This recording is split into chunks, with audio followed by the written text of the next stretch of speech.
Hey church, this is Vince Miller. Thank you again for joining me for another devotional. I pray these devotionals bless you and encourage you daily in your life. Now, just to pause before we get into the Devo, we are soon going to begin the book of Nehemiah. We jump from New Testament to Old Testament back and forth here.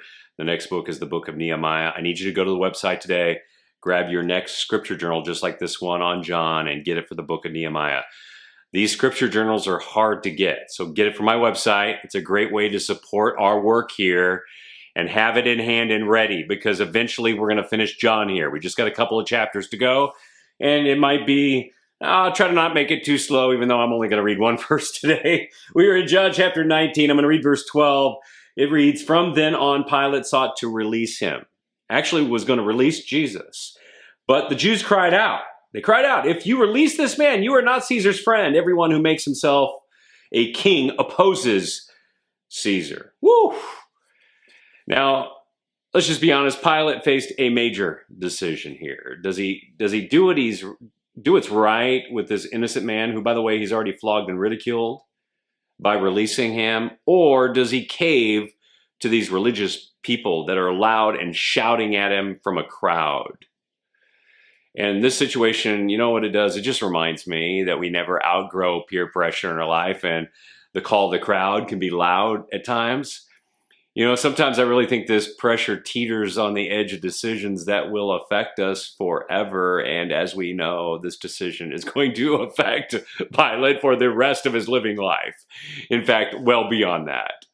But fellas, in our era, in our digital era, news media and social media dominate, don't they? These platforms and their influencers demand our attention by showing us, by the way, what we want to see and telling us what we want to hear. Because why?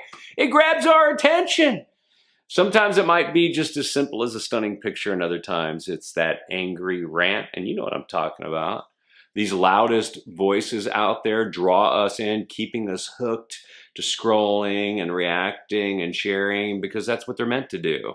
And we can easily get swayed by these sights and sounds, can't we? Like Pilate, we're attracted to these loudest voices because they echo what we want to hear. There are times we might question them, but we kind of feel trapped, mistakenly believing that the volume of the noise equates to correctness, which isn't always true. But then we become embroiled in drama and anger and division, because that's what garners our attention most of the time, leading to even more anger and drama and division, right? The real danger lies in allowing these loudest voices to dictate our beliefs and then push us into wrongful action. Just like Pilate here felt cornered and pressured, we can experience the same feeling when surrounded by extreme opinions and views. So if you find yourself wrapped up in today's drama and anger and division, take a moment to pause. Just put on the brake for a second. Return to the truth. Start thinking biblically and critically, and resist allowing those loud voices out there to make decisions for you. Remember Pilate's decision and how it's recalled today. He's not remembered fondly for what he chose to do. And I don't want you to have the same experience as well. I love you guys. I pray this blesses you. If it has, share it with someone else, and I'll see you right back here again tomorrow.